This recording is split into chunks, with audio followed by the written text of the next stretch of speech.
You're listening to A Climate Change. This is Matt Mattern, your host, and I have got two great guests on the program today. Executive Director of Sempervirens, Sarah Barth, as well as Laura McClendon, Director of Land Conservation at Sempervirens.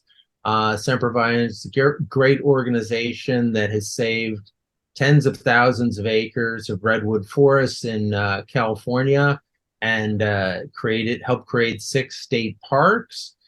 So pretty amazing work, and it's been around for what I understand like 123 years, which is pretty amazing in and of itself. So welcome to the show, Sarah and Laura. Thank you. 123 years is nothing in the span of a redwood lifetime, which would be, up to 2,000 years old. That's true. That's true. It's all a matter of context. So tell us a little bit, Sarah, about how you came to join the organization and kind of what's your journey that led you to this place. Well, I've been working to protect natural wildlands and wild critters in this country for my entire career. And most of that time had been working at the national level on sort of broad policy efforts and land protection efforts nationwide. But I started to get really interested in protecting the most magnificent species in my own backyard, which is coast redwoods. And so I joined Sempervirens Fund because they are so focused on protecting these amazing forests that are of global importance, but right here for Californians to enjoy. Well, tell us a little bit about why these trees have global importance. Well, I think they're remarkable just in and of themselves. They live, as I said, to be thousands of years old. They're the tallest trees on Earth.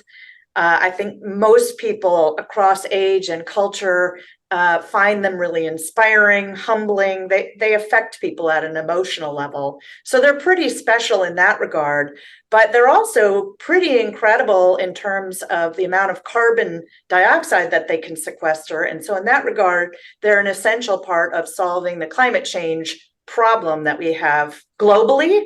But they are disproportionately important because of how much carbon they can sequester. Tell us a little bit about how much carbon can an adult redwood sequester? Laura, do you want to answer that question? I need to look at some notes. Okay, well, it's more than any other species on Earth. We know that. I don't know the per ton. Do you know? It's oh gosh, hold on. I want to give this a context too, because telling you a tonnage of carbon is not very helpful if that doesn't mean. So basically, there's a lot of variability in the redwood range, but the coast redwood forest, acre by acre, has the highest potential of carbon storage of any ecosystem on Earth that we know of so far, as measuring this carbon storage. And just 2 mature old growth redwoods can remove and store 1,600 tons of carbon from the atmosphere, and that's as much as an American produces in their entire lifetime through their carbon dioxide emissions. So that's a lot, 1,600 tons. It's a lot. Yes. Well, that for 2 trees. So you basically need 2 trees per person to offset your whole carbon, your entire carbon footprint for your whole life.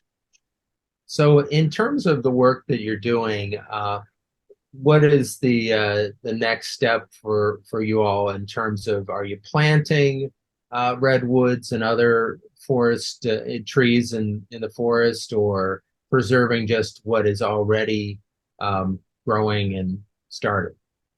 I describe our work in sort of 2 buckets. One is to take existing natural redwood forests and ensure that they're protected. So if they're in private ownership, or we think they're at risk from development or logging, unsustainable logging, then we step into action and try to get them into a protected state. So that's one area of work, and we've been doing that for over 100 years. And that continues because it continues to be the best way to protect those lands.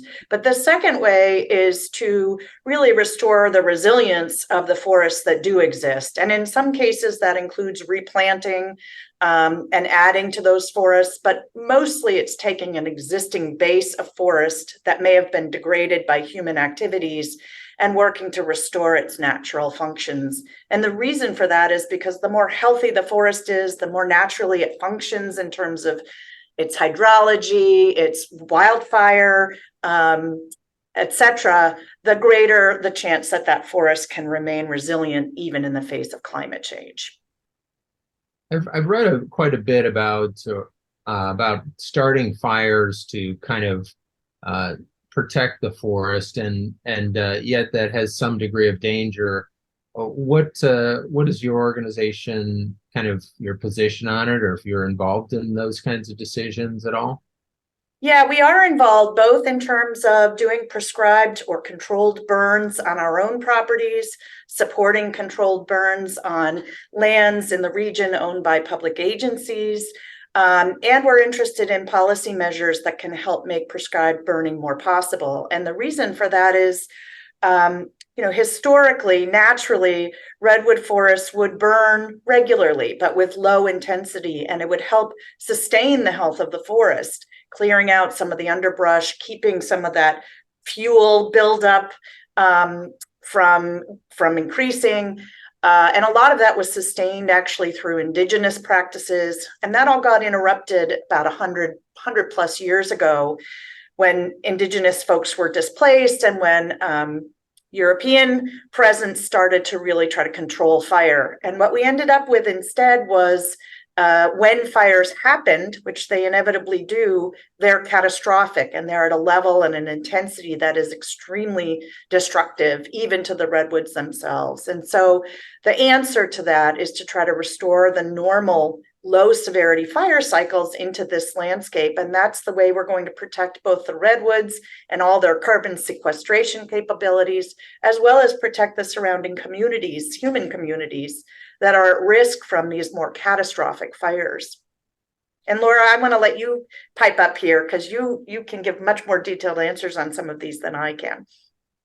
Yeah, I mean, it's surprisingly hard to kill a redwood, and they are very well adapted to disturbance events. So flood, fire, wind events, drought, they can keep growing and keep, sustaining. So we really do focus on what are the deficiencies in the ecosystem right now that, as Sarah mentioned, came about through, settlement and the displacement of Native Americans. And we have partnered with the Amah Mutsun Tribal Band and the Amah Mutsun Land Trust on what's called a cultural burn, which is unique from a prescribed burn in that cultural burns involve Native peoples in the burning process. And we've lit a few dozen acres on fire so far and seen a huge difference in the health and resiliency of those acres versus areas that we haven't yet done this lower intensity burning on. So to sum it up and answer to your question, we are very pro burning, but we think it needs to be done under the right conditions, to ensure public safety to human structures. But we think really, it may seem counterintuitive, but that more regular low intensity burning is the answer to avoid future catastrophic burns that are much more severe. Well, I guess I had read that it's actually necessary to have fire to have the cones open up and the germination process to occur in the redwoods. Is that accurate? Not necessarily, but redwoods do respond to fire by sprouting all around their base. It's called basal sprouting out of what's called a burl, which is basically just a big seed store that's waiting for a disturbance to trigger a growth event, and it will keep growing new trees that way. So fire promotes new redwoods. It also really enhances the understory biodiversity number of species as well. So obviously that's challenging to start fires in California or anywhere else where there's been a history of fires. what's happening on the legislative front or the policy front with the organizations that are responsible for allowing that to occur, controlled burns? Yeah, there's a lot of reasons, as you noted, that it's hard to do fire in a place as dry as California. And people understandably are nervous about fires getting out of control. So there are all kinds of issues related to liability for anyone who wants to start a fire. And so organizations like ours need to navigate that.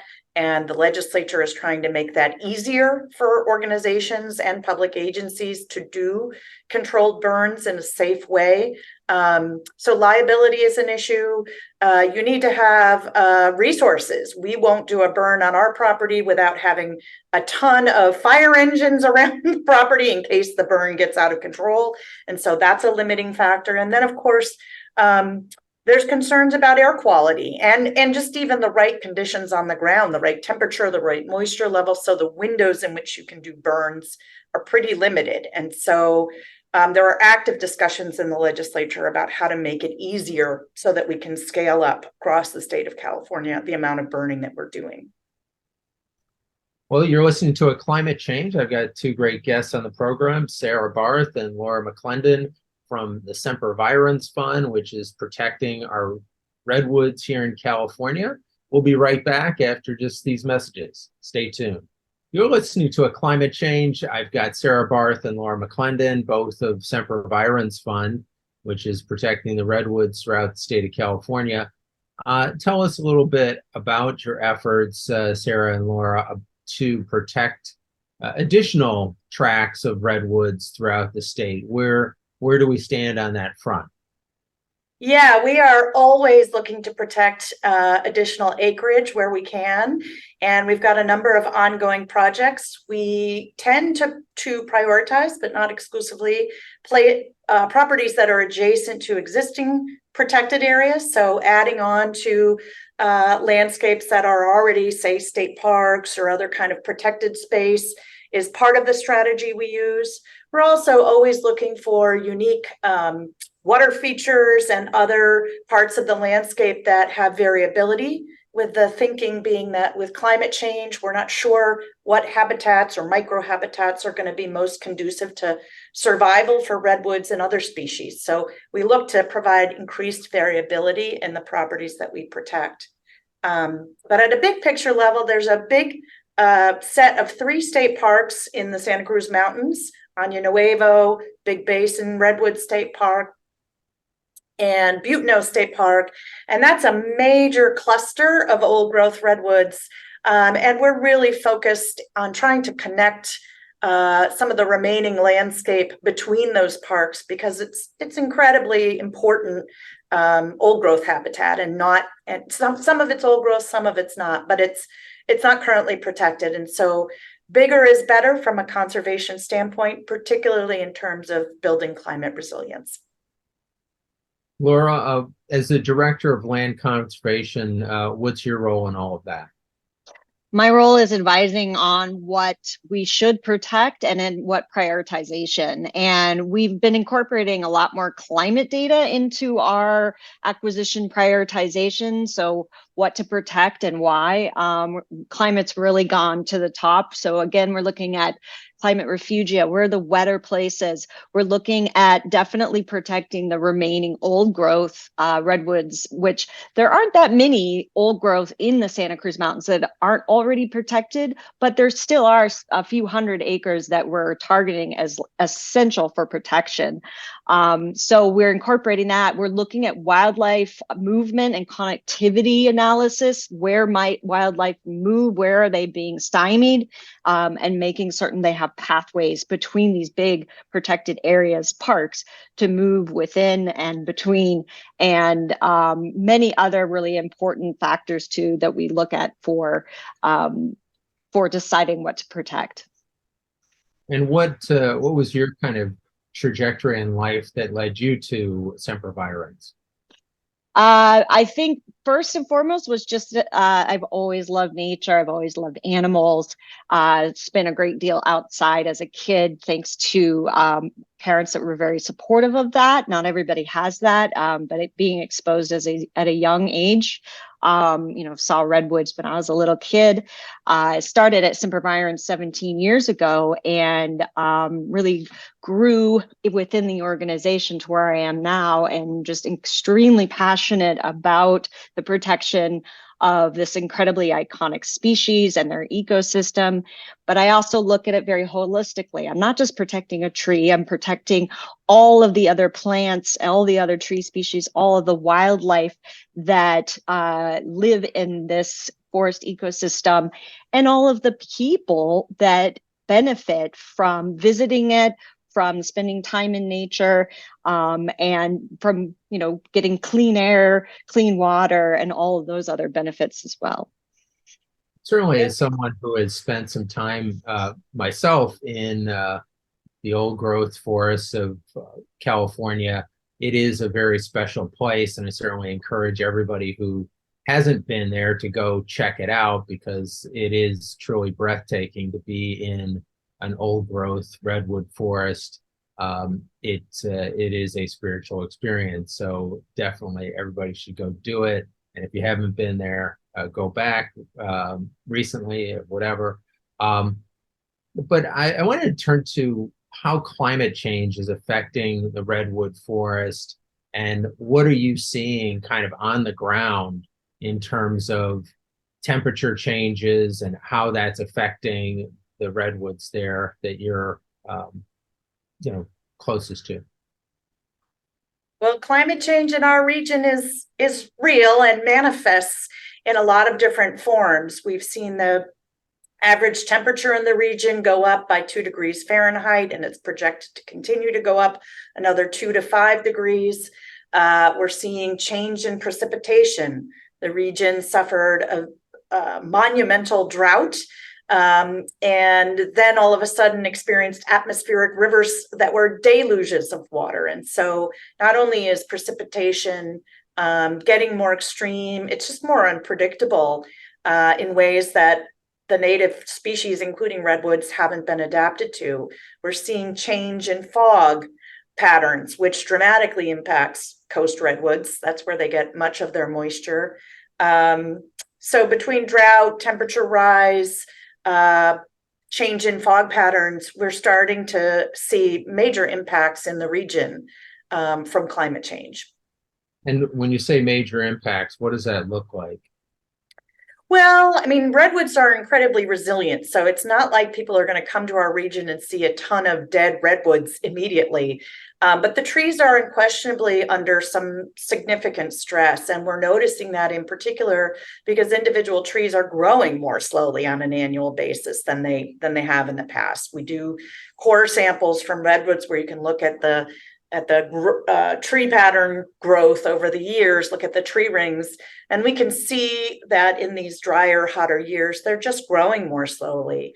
And so I think, we haven't seen mass extirpation of redwoods yet, and we're not expecting that, but we are seeing changes to the trees themselves. What about, is it as hospitable to for the new trees to grow in this hotter, drier environment? Go ahead, Laura. Did you want to answer? I'll just say, I think it's unclear. I think we know that that younger trees, younger redwood trees that are starting their life now are facing stresses that their elder counterparts, hadn't at their age necessarily. That said, redwoods need each other to survive. And we mentioned earlier the importance of, big protected areas and parks. Well, part of that is that their root system is interconnected, and all of these trees are interrelated. A lot of them are clones of each other, although there's a lot of genetic diversity, and they help each other in terms of nutrient signaling, sharing water resources. I mean, there's so much going on below the ground that we're only just starting to find out about. That said, bigger trees do better in fire. They have much thicker bark. Smaller trees, which are younger, so say anything under 100 years old, which are a lot of our trees in the Santa Cruz Mountains, they might only have 1 inch or 2 of bark, whereas the old growth can have up to 1 foot of bark, and that bark is very fire resistant. Okay, well, that's kind of fascinating. So in terms of the new growth forest, are we seeing uh, it get wiped out by the recent fires, or would it get wiped out by a controlled burn, or could it survive kind of a controlled burn? It we're not seeing them get wiped out, but we are seeing considerable damage to the second growth redwoods in that we have complete loss of the canopy structure. So all the needles and leaves that the redwood needs in order to photosynthesize, they can regrow their entire canopy, which is not something that most trees can do, which is pretty remarkable. That said, what we don't know is how frequent we're going to have these big mega fires. And if we have one every few hundred years, great. The redwoods can definitely sustain that. If we have one every 5 years, 10 years, we're going to have some big issues in terms of redwood survivability. Which is why part of what we're doing is trying to ensure that every other aspect of these forests is as healthy as possible, to remove any other stressors that we can, whether it's be, human infrastructure and development that breaks up the habitat, fragments it, whether it's things that interfere with the natural flow of water throughout the ecosystem. So a large part of what we do is try to restore those forests to as natural of conditions as possible, so they can use their own ability to be as resilient as possible to the changing climate features that we're seeing. It is quite fascinating how the trees essentially communicate below ground through their root system and transfer nutrients and things of that nature. It's kind of a metaphor for us humans, is what we could certainly work on doing better to each other and supporting each other. And they certainly can teach us some lessons on that front. 100%.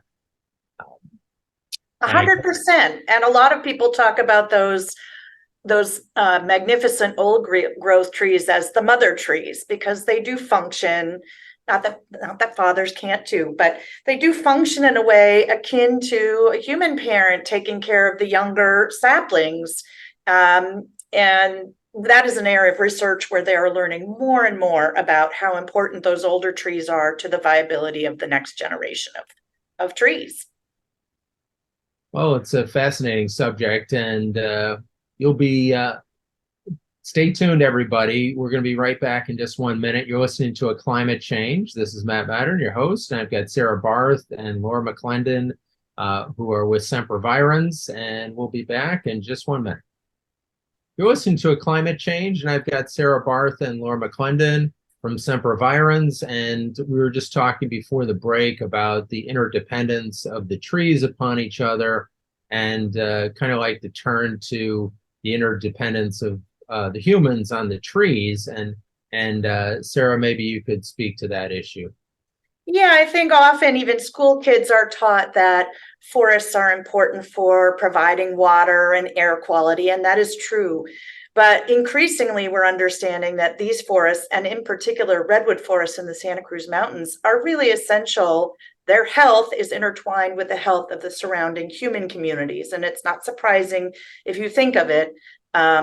But without healthy redwood forests, the region would experience much greater flooding than it already has been. Why? Because those redwoods help slow the water down, absorb it onto the landscape, and keep it from flooding into communities. Similarly, redwoods, in essence, create their own little microclimate, and they are responsible for the generation of rain in this region, or at least parts of it. And this is an incredibly dry, arid place with not enough water for the people we already have.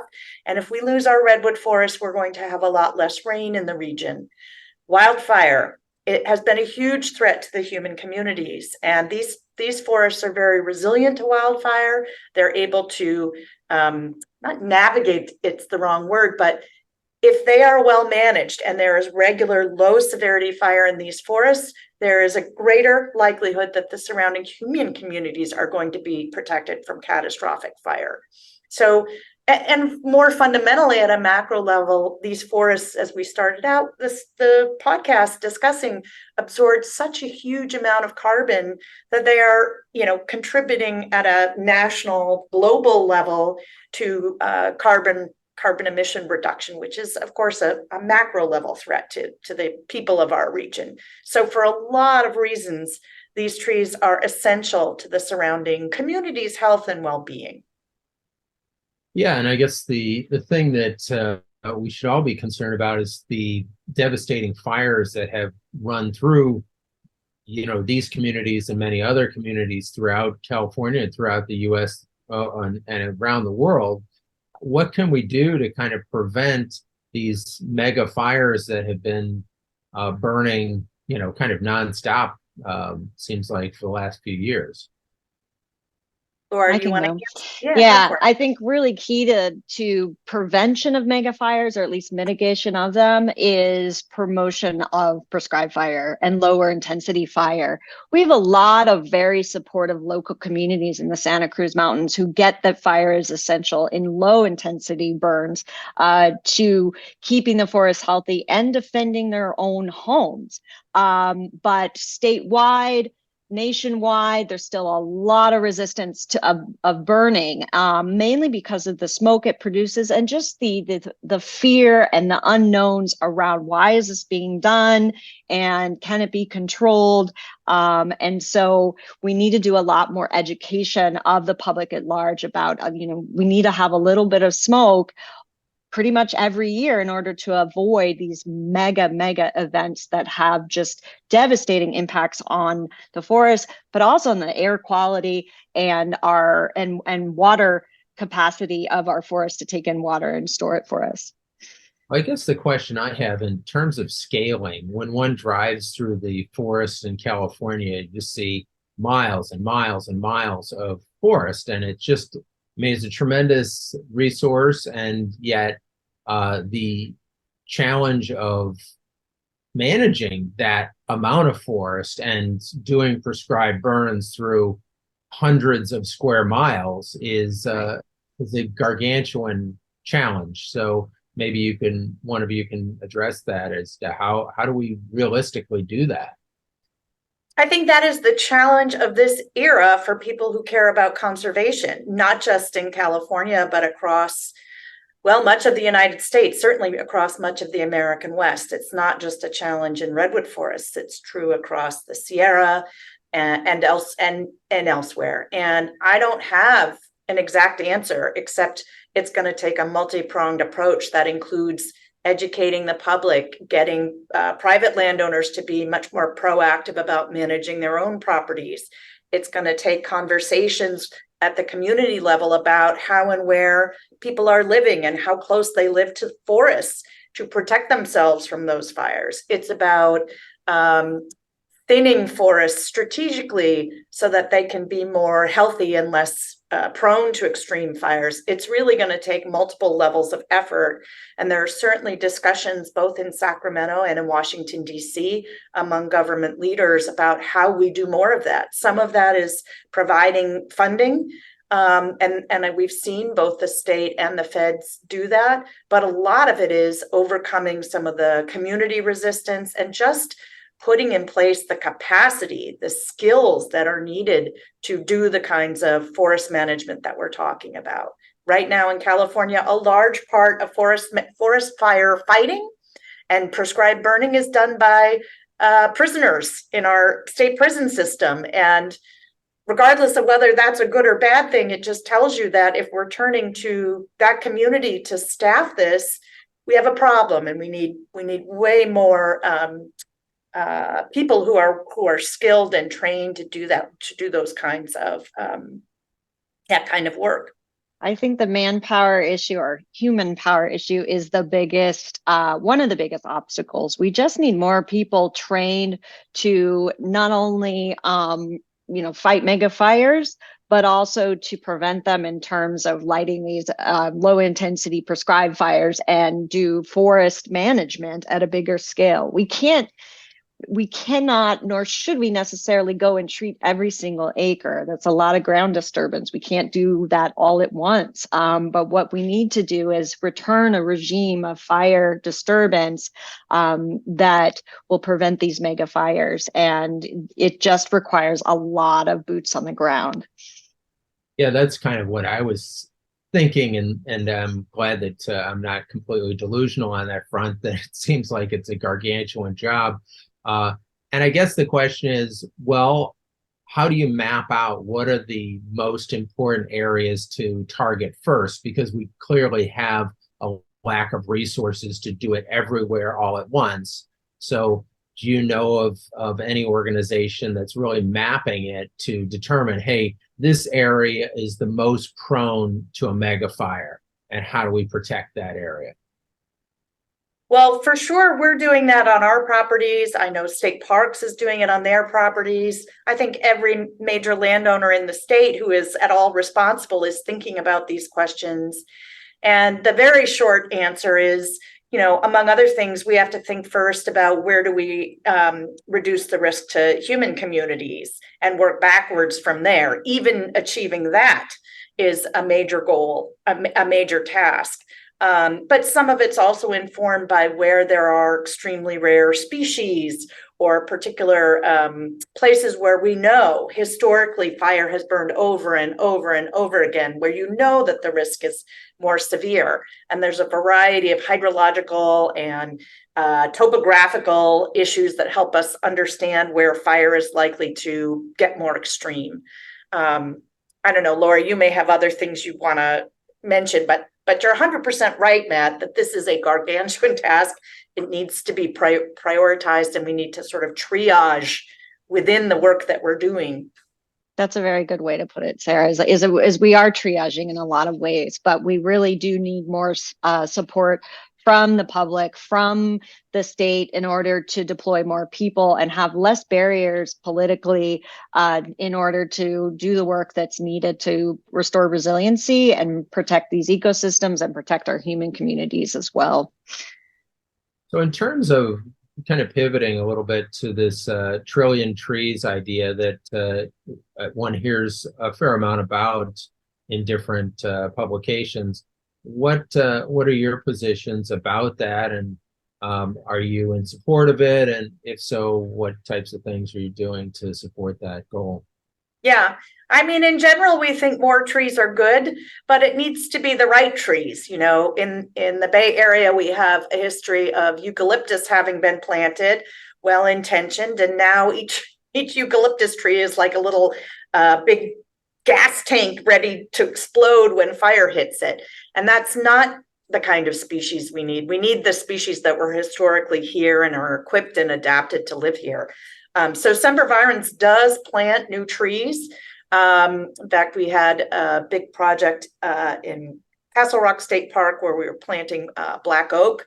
So it's not it's definitely something that we do, but it needs to be done in a way that's not just planting like it's an agricultural crop where you put a row of 10 Christmas trees that never would have grown there naturally. Laura, is there anything you would add?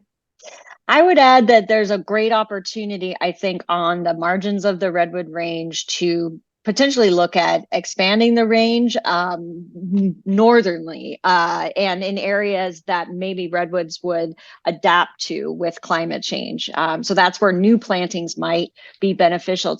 It's also always great to do afforestation, which is planting where an area was deforested entirely. The redwoods have, mostly been logged over, almost 95% of the old growth that once was now remains. We've lost about 400,000 acres to conversion, which means, agriculture development. And we have about 1.6 million acres of redwood forest still in existence. And so planting along those margins, filling in those gaps is very key to their survival as well.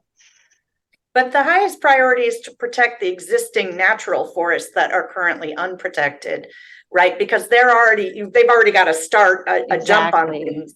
But certainly, I think over time, more and more of our work will be focused on planting new redwood forests. Well, you're listening to A Climate Change. I've got Sarah Barth and Laura McClendon on the program today from Sempervirens, talking about redwoods, and we'll be right back in just 1 minute. You're listening to A Climate Change, and this is Matt Mattern. I've got Sarah Barth and Laura McClendon on the program from Sempervirens.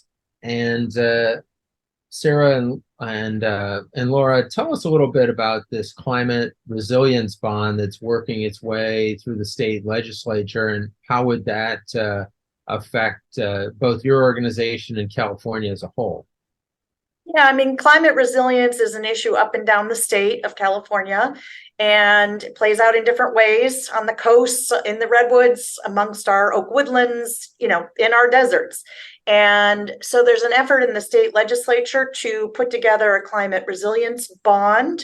And this would provide, and there are different versions of it that are being floated, but approximately $15 billion in funding for various kinds of climate resilience efforts, including the kinds of reintroduction of wildfire that we've been discussing, but a bunch of other things as well to help with sea level rise and flooding mitigation and all the kinds of things that are needed to respond to protect the natural and human landscapes here in California. And that will move forward if the public supports it. And so I think your listeners can engage by encouraging members of the legislature to advance that and encouraging the governor to support that kind of effort. And then we had kind of talked a little bit offline about this federal legislation that Congressman Jimmy Panetta is forwarding. Tell us a little bit about that legislation and why it is important to. Yeah, he's introduced, along with Senator Feinstein. So they worked on that before she passed away. Legislation that's intended to provide increased funding for forest management on federal lands, national forests. We have a huge amount of national forests here in California. A large part of the Redwood Range is on Federal Forest Service lands.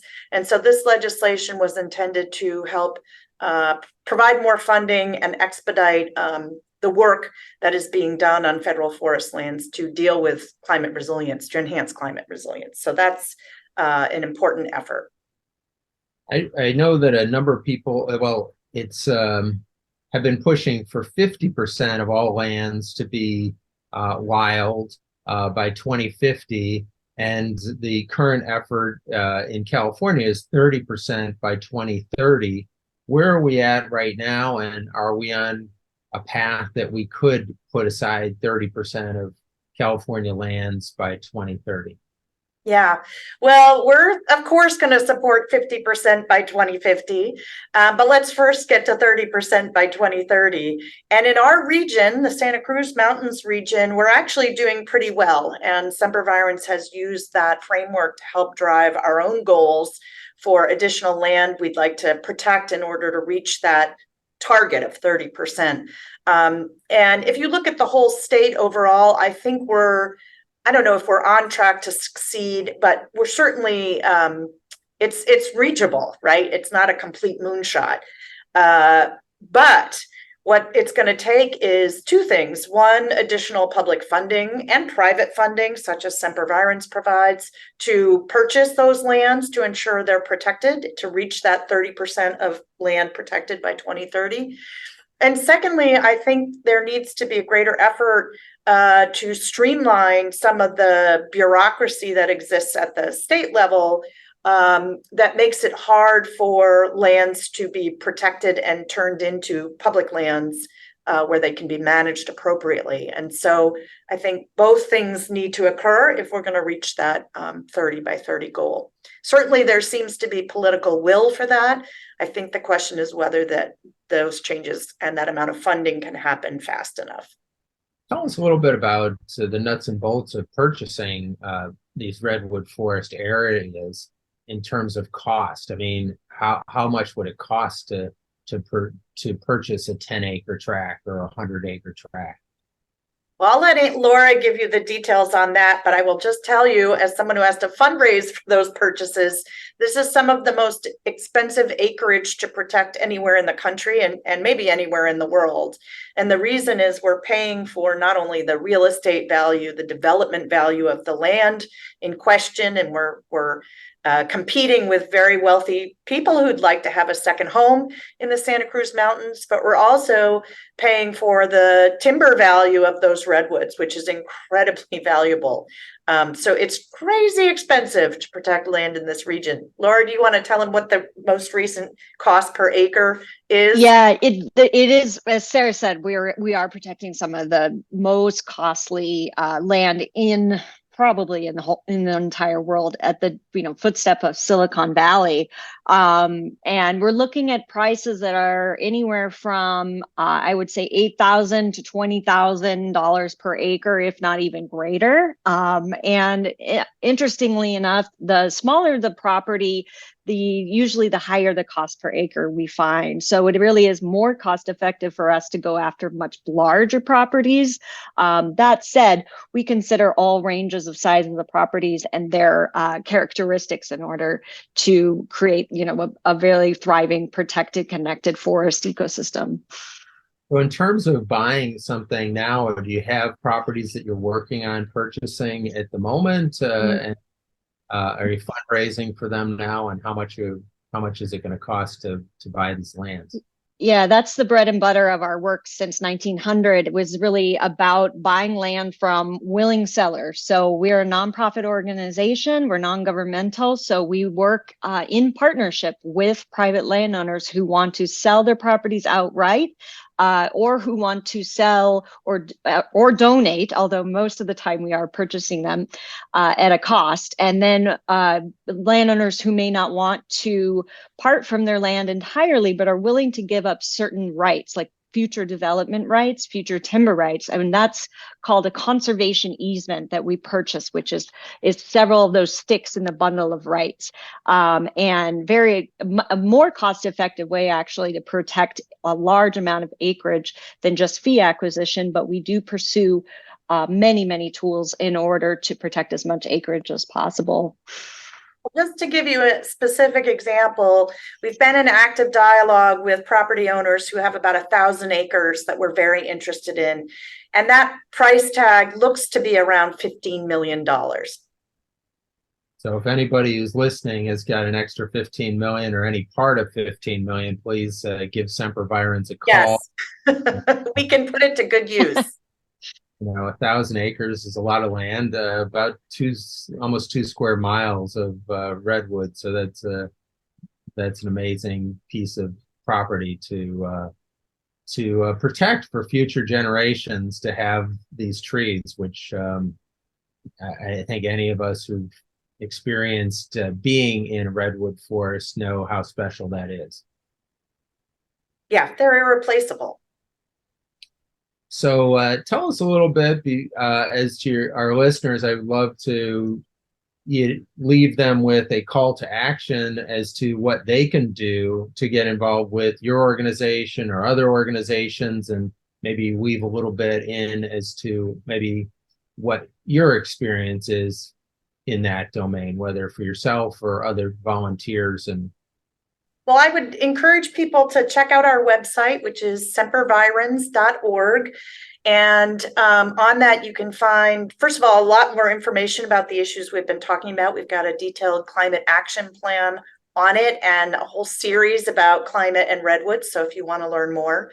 But in addition, you can learn about opportunities to volunteer, literally get your hands dirty and go in and help with some of our land stewardship efforts, as well as other volunteer opportunities, help us with attendance at events, tabling, things like that.